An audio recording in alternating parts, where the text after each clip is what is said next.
लड़ती थी आपस में। दोनों आपस में कहे, बोले भैया हमने कन्हैया की कथा तो बहुत सुनी लेकिन कन्हैया कभी देखे नहीं है। दूसरी बोली, अरे कन्हैया पता हो कहां रहे? बोले कहां रहे? वो संतन के पास रहे कन्हैया। अच्छा, बोले कहां पे? वो संतन के संग झोली रहे ना, वह झोली में बैठो रहे अंदर कन्हैया। अच्छा, कब मिलेगो हमें, कब दर्शन देगो झोली ते निकल के? तभी एक संत वहां पर आकर के यमुना किनारे बैठे, उन्होंने अपना झोली कमंडल सब उतार के वहां रख दिया और स्वयं यमुना जी में स्नान करने चले गए। अब तो दोनों सखी बोली, बोले भैया या की कमंडल या की झोली में जरूर कन्हैया बैठे होंगे, चल चल के दर्शन करें।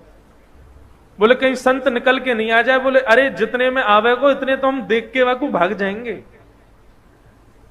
अब संत की झोली खोली, झोली में खूब सारे ग्रंथ निकले, ग्रंथों को निकाला, आदि आदि सब निकाले। नन्हे से डिब्बे में डिब्बा खोल करके देखा, डिब्बे में से कपड़ा हटाया तो लड्डू गोपाल उसमें विराजमान। अब तो सखियां दोनों आपस में, देख देख गोपाल जी, देखी बेटो कन्हैया। अरे बहन कितना सुंदर है कन्हैया। नन्हे से गोपाल जी हाथ में माखन लेके बैठे, लड्डू गोपाल। बोले सुन सुन, डिब्बा में बैठे, जल्दी बाहर निकाल। अब जैसे ही बाहर निकाले तो दूसरी सखी बोली, देख कन्हैया डिब्बा में बैठे बैठे उनके हाथ पांव कैसे सिकुड़ गए हैं। अब लड्डू गोपाल के तो हाथ पांव ऐसे ही रहते हैं, लेकिन गोपी का भाव कैसा? बोले देख हाथ पांव डिब्बा में बैठने से सिकुड़ गए इनके। चल मेरे पास मक्खन रखो, इन्हें मक्खन से मालिश करके इनके हाथ पामन को सीधो कर दूं। अब तो मक्खन से जैसे ही मालिश करनी शुरू करी, करते करते करते करते लड्डू गोपाल भगवान खड़े हो गए, पैर भी सीधे हो गए, हाथ भी सीधे हो गए, कन्हैया खड़े हो गए। जैसे ही खड़े हुए इतने में संत आए, और संत जैसे ही आए तुरंत कन्हैया को रख करके डिब्बे में भागी वहां से।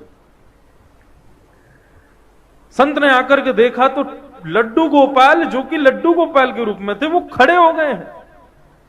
संत ने तो कहा कि अब उन सखी रुकती तो उनको प्रणाम करता, वो तो चली गई। प्रभु आज आपने बड़ी कृपा करी, आपने ऐसा चमत्कार दिखाया, आज ऐसे स्वरूप में दर्शन दिए।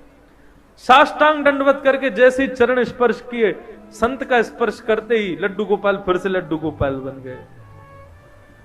संत के नेत्रों से आंसू बहने लगे, 2-4 घंटे रोता ही रहा। बोले प्रभु उन सखियों को यह तक नहीं पता कि आपके भोग के लिए मंत्र क्या बोलना चाहिए, आपका स्पर्श कैसे करना चाहिए, आपका भोग कैसे लगाना चाहिए। ऐसी अबोध उन सखियों के भाव से आप सीधे हो गए, और मैं जिसने आपकी प्राप्ति के लिए घर छोड़ा, परिवार छोड़ा, सब कुछ छोड़ के सन्यासी बना, मेरे स्पर्श करते ही आप फिर से लड्डू गोपाल बन गए। क्यों? आपको मैं प्रिय नहीं हूं? भगवान बोले अब तो बोलना ही पड़ेगा। तुरंत गोपाल जी बोलने लगे, बोले देखो हम आपके पास रहते हैं क्योंकि आप भाव से हमारी सेवा करते हो, लेकिन आप सदैव हमको मूर्ति मानते हो। उन सखियों ने हमको मूर्ति नहीं माना, इसलिए हम खड़े हो गए। ये मूर्ति भाव अपने हृदय से निकाल दो। हम सदैव आपसे भी बात करेंगे। भागवत में आदि ग्रंथों में कितनी जगह कहा गया है कि अपने घर में अविराजित अपने लड्डू गोपाल को कभी मूर्ति नहीं समझना चाहिए। वो साक्षात ठाकुर जी, साक्षात कन्हैया।